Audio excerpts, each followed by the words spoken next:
வணக்கம். அறம் சொல்லும் திருக்குறள். இந்த பகுதியில் இன்றைக்கு அடக்கம் உடைமை அதிகாரம் குறள் எண் 2.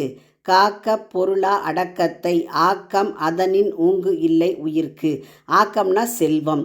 அப்போது அடக்கம் அப்படிங்கிறது நம்ம வாழ்க்கையில் காக்க வேண்டிய ஒரு பொருள். அதாவது உறுதி பொருளாக கொண்டு காத்தல். எப்படின்னா நம்ம வாழ்க்கையில் எந்த சிகரத்தை வேணாலும் தொடலாம், எந்த உச்சிக்கு வேணாலும் போகலாம். எவ்வளவு கிரேட் ஹைட் அதுக்கு போனால் கூட பணிவோடு இருத்தல் வேண்டும். அதாவது யாரையும் மதிக்காத மாதிரி, யார் பேச்சையும் கேட்காத மாதிரி நடக்கக்கூடாது. அப்போது இதை வள்ளுவர் இந்த அடக்கத்தை என்ன சொல்கிறாருன்னா, காக்க வேண்டிய ஒரு உறுதி பொருளாக கொண்டு போற்றி காக்க வேண்டும். ஆக்கம் அதனின் ஊங்கு இல்லை உயிர்க்கு. அந்த அடக்கத்தை விட மேம்பட்ட செல்வம் உயிர்க்கு இல்லை. இப்போ இங்கே பணிவு அப்படிங்கிறது ஒரு குணம்தான். ஆனால் அந்த பணிவை இங்கே வள்ளுவர் என்ன சொல்கிறாருன்னா ஒரு செல்வமாக சொல்லியிருக்கிறாரு.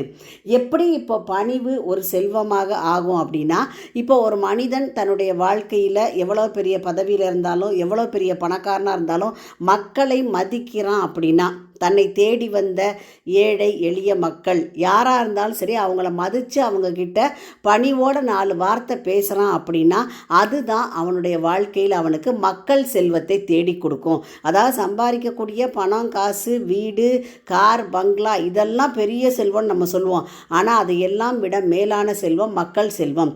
அப்போ நம்ம பணிவோடு இருக்கோம், அடக்கமோடு இருக்கோம், பொறுமையோடு ஒருத்தர்கிட்ட 4 வார்த்தை பேசுகிறோம் அப்படின்னா நம்மை தேடி மக்கள் வருவாங்க. இப்போ நம்ம இந்திய சுதந்திர போராட்டம் நடந்த போது கூட நம்ம நாட்டு தலைவர்கள் எல்லாரும் பொறுமையோடு இருந்து அடக்கத்தோடு இருந்து அந்த சுதந்திரத்தை நமக்கு வாங்கி தந்தாங்க.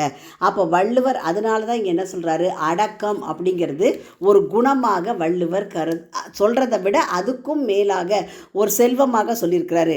அப்போ செல்வம் அப்படிங்கிறது இந்த அடக்கம் என்ற உயரிய குணம் நம்மக்கிட்ட இருந்ததுன்னா நம்மை தேடி மக்கள் வருவாங்க, பழகுவாங்க, நண்பர்கள் கூட்டம் பெருகும், உறவினர்கள் நம்மக்கிட்ட நிறைய பேசிட்டு நம்மிடம் இருந்து நல்ல குணங்களை கற்றுட்டு போவாங்க. அப்போ இப்படி அடக்கம் என்ற குணமானது மிகவும் உயர்ந்த குணம். அடக்கத்தோடு இருந்துட்டோம் அப்படின்னா இறக்கும் வரை நாம் அந்த குணத்தை கைவிடக்கூடாது. அதுதான் வள்ளுவர் உடைமையாக வச்சுக்கணும் அப்படின்னு சொல்லியிருக்கிறாரு. குறளின் பொருள்: அடக்கத்தை உறுதி பொருளாக கொண்டு போற்றி காக்க வேண்டும். அந்த அடக்கத்தை விட மேம்பட்ட ஆக்கம் உயிருக்கு இல்லை. ஆக்கம்னா செல்வம். அப்போ அடக்கம் என்ற உயரிய குணம் உங்ககிட்ட இருந்துச்சுன்னா, பணம் இல்லைன்னா கூட பரவாயில்ல, அது ஒரு உயர்ந்த செல்வம் என குறள் மூலம் வலியுறுத்துகிறார் வள்ளுவர். மீண்டும் குறள்: காக்க பொருளா அடக்கத்தை ஆக்கம் அதனின் ஊங்கு இல்லை உயிர்க்கு. உங்கள் இல்ல குழந்தைகளின் மனதிலே தினம் ஒரு திருக்குறள் பதிய எங்கள் சேனலை சப்ஸ்கிரைப் பண்ணுங்கள். லைக் பண்ணுங்கள், ஷேர் பண்ணுங்கள், கமெண்ட் பண்ணுங்கள், சப்ஸ்கிரைப் பண்ணுங்கள். நன்றி.